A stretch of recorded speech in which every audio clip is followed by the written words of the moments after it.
Student, आप सभी कैसे हैं? आशा करते हैं आप सभी बहुत अच्छे होंगे। तो आज हम बात करने वाले हैं रेलवे टीटी टीसी की वैकेंसीज के बारे में कि ये वैकेंसी आपकी कब आती है, किसके थ्रू वैकेंसी निकलती है, सिलेक्शन प्रोसेस क्या होता है, सैलरी कितनी होती है, संपूर्ण जानकारी इसी वीडियो में मिलने वाली है। पूरी वीडियो को इन तक जरूर देखेंगे, स्टेप बाय स्टेप डिटेल्स में जानकारी देने वाले हैं। तो चलिए शुरू करते हैं, स्टेप बाय स्टेप हम यहाँ पर डिटेल्स में जानकारी दे देते हैं। सबसे पहले हम यहाँ पर बात करते हैं railway TT and TC new vacancy NTPC 2024। सबसे पहले हम यहाँ पर बात करें कि रेलवे की जो आपकी एनटीपीसी की ये जो आपकी टीटी और टीसी की वैकेंसी और सीसी की वैकेंसी होती है, ये आपकी एनटीपीसी के थ्रू वैकेंसी निकलती है।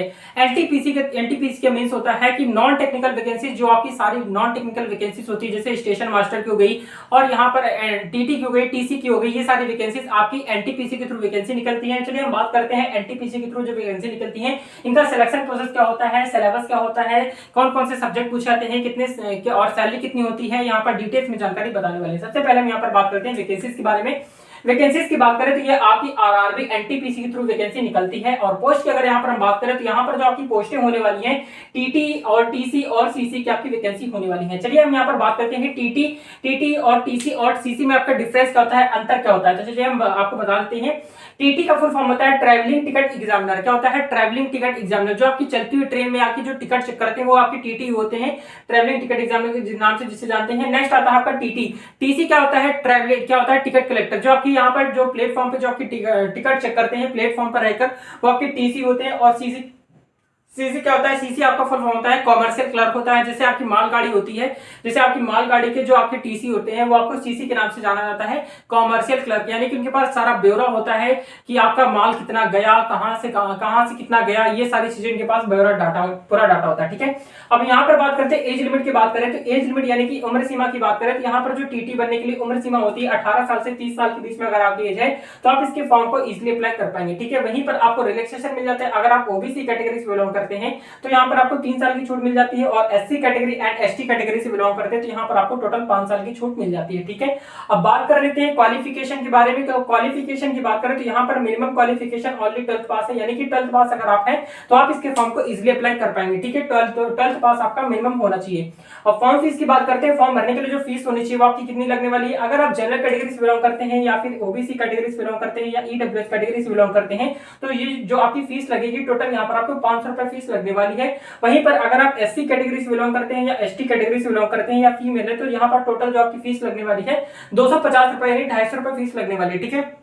ये फीस आपकी रिफंड हो जाती है अगर आप एग्जाम देने जाते हैं, और यदि आप एग्जाम नहीं देने जाते तो आपकी फीस रिफंड नहीं होती है। ठीक है। अब बात कर लेते हैं सिलेक्शन प्रोसेस के बारे में। तो सिलेक्शन प्रोसेस यहाँ पर देखेंगे। सबसे पहले यहाँ पर आपका होता है सीबीटी 1 होता है एंड सीबीटी 2 होता है, फिर इसका डीवी होता है, डॉक्यूमेंट वेरिफिकेशन होता है, एंड यहाँ पर आपका टाइपिंग होता है। ठीक है। सीबीटी का मतलब होता है कंप्यूटर बेस्ड टेस्ट फर्स्ट, ठीक है, और कंप्यूटर बेस्ड टेस्ट सेकंड। यहाँ पर 2 आपके एग्जाम होते हैं। सबसे पहले हम यहाँ पर बात करते हैं सीबीटी 1 का जो आपका सिलेबस एंड एग्जाम पैटर्न होता है वहां पर क्या होने वाला है। सबसे पहले हम यहाँ पर बात करें तो जो सीबीटी 1 होता है आपका ऑनलाइन एग्जाम कंडक्ट करा जाता है। ठीक है। जिसमें आपके 100 क्वेश्चन आपके होते हैं, 100 मार्क्स के होते हैं और 90 मिनट का समय मिलता है। 1/3 की नेगेटिव मार्किंग होती है। ठीक है। यहाँ पर ये याद रखेंगे 90 मिनट का समय मिलता है, 1.5 घंटे का टोटल यहाँ पर आपको टाइमिंग दी जाती है। अब बात करते हैं रीजनिंग में। यहाँ पर आपके 30 क्वेश्चन रीजनिंग के होते हैं, मैथ्स के आपके 30 क्वेश्चन होते हैं और जीके एंड करंट अफेयर के आपके 40 क्वेश्चन होते हैं। ठीक है। रीजनिंग की अगर यहाँ पर हम बात करें तो रीजनिंग में आपके 30 क्वेश्चन यहाँ पर आपके रीजनिंग के होते हैं। रीजनिंग में अगर हम टॉपिक की बात करें तो कौन कौन से टॉपिक पूछे जाते हैं, तो टॉपिक की अगर यहाँ पर हम बात करें तो यहाँ पर आपके डाइस के क्वेश्चन होते हैं, यानी कि आपके पासा से रिलेटेड क्वेश्चन होते हैं, क्लॉक से क्वेश्चन होते हैं, क्लॉक हो गया, कैलेंडर हो गया, डायरेक्शंस हो गया, दिशा निर्देश से क्वेश्चन हो गया, कथन एंड निष्कर्ष हो गया, कथन एंड अवधारणाओं से क्वेश्चन हो गया, सॉलोजिज्म से क्वेश्चन हो गया, और इसके अलावा यहाँ पर आपके एनालॉजी से क्वेश्चन हो गया। इसके बाद यहाँ पर आपके जो क्वेश्चन होते हैं नंबर सीरीज से क्वेश्चन होते हैं, वर्बियल रीजनिंग हो गया एंड नॉन वर्बियल रीजनिंग से आपके क्वेश्चन पूछे जाते हैं। ठीक है। ये हो गया रीजनिंग की बात। रीजनिंग में आपके टोटल 30 क्वेश्चन होते हैं। नेक्स्ट आता है आपका मैथ्स।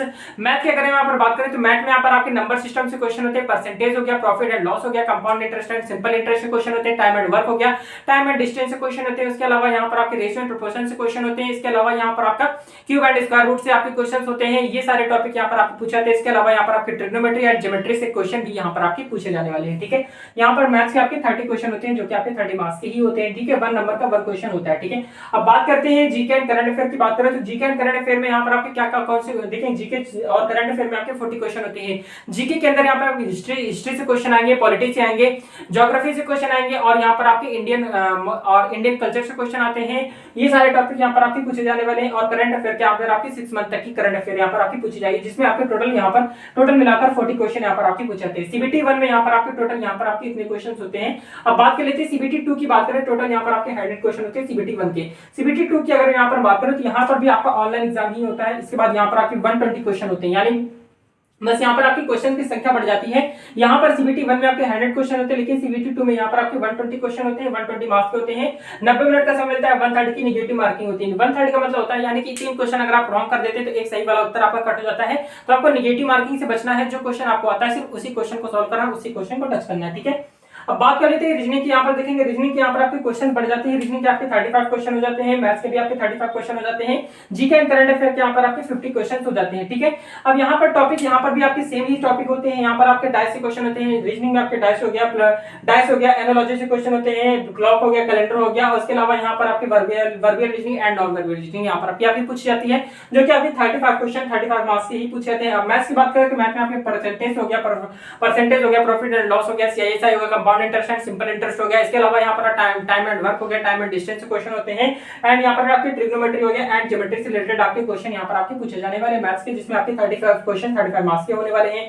जीके अगर यहाँ पर हम बात करते हैं 30 सब्जेक्ट आपका है जीके एंड करंट अफेयर का। GK and current affair history होगी, पॉलिटी होगी, ज्योग्राफी होगी, इसके अलावा इंडियन कल्चर से क्वेश्चन होते हैं। इसके अलावा यहाँ पर आपके करंट अफेयर के आपके यहाँ पर 6 मंथ तक की करंट अफेयर पढ़ के जानी, जिसमें आपके 40-50 क्वेश्चन टोटल आने वाले हैं। यहाँ पर आपके 120 क्वेश्चन होते हैं सीबीटी 2 में। ये सारे टॉपिक यहाँ पर आपको तैयार करने, ठीक है। अब यहाँ पर हम बात कर लेते हैं यहाँ पर अप्लाई डेट क्या होने वाली है। अप्लाई डेट की अगर यहाँ पर हम बात करें तो जुलाई से लेकर सितंबर के बीच में यहाँ पर आपकी अप्लाई डेट होने वाली है। जुलाई से सितंबर के बीच में यहाँ पर आप फॉर्म भरना स्टार्ट हो जाएंगे, और ये वैकेंसी आपकी एनटीपीसी थ्रू वैकेंसी आपकी निकाली जाती है। और लेवल इसमें लेवल 1 टू लेकर वहां 1 से लेकर 6 तक की यहाँ पर लेवल आपके होते हैं। 1 to 6 लेवल आपके कंप्लीट होते हैं। इसमें आपकी सारी वैकेंसीज होती हैं। स्टेशन मास्टर की वैकेंसी हो गई, इसके अलावा यहाँ पर टीटी की हो गई, टीसी हो गई, सीसी हो गई, और इसके अलावा कम टाइपिस्ट हो गई। ये सारे इसमें कुछ टाइपिस्ट की वैकेंसीज भी होती है और नॉन टाइपिस्ट की वैकेंसी भी होती है। ये सारी वैकेंसीज होती है, अलग अलग बहुत अच्छी वैकेंसीज होती है एनटीपीसी के थ्रू। यहाँ पर आपकी टोटल यहाँ पर 10,000 के प्लस यहाँ पर आपकी वैकेंसी निकलने वाली है। तो कंटिन्यू अगर आप मेहनत करेंगे सिलेक्शन आपका निश्चित होने वाला है ये। और यहाँ पर अगर आपकी कोई भी डिटेल्स में जानकारी चाहिए तो कमेंट करके पूछ सकते हैं, हम आपकी कमेंट का रिप्लाई जरूर करेंगे, ठीक है। तो ये इन्फॉर्मेशन आपको अच्छी लगी हो तो लाइक एंड सब्सक्राइब जरूर कर देंगे। मिलते हैं नेक्स्ट वीडियो में, तब तक के लिए जय हिंद, जय भारत, वंदे मातरम।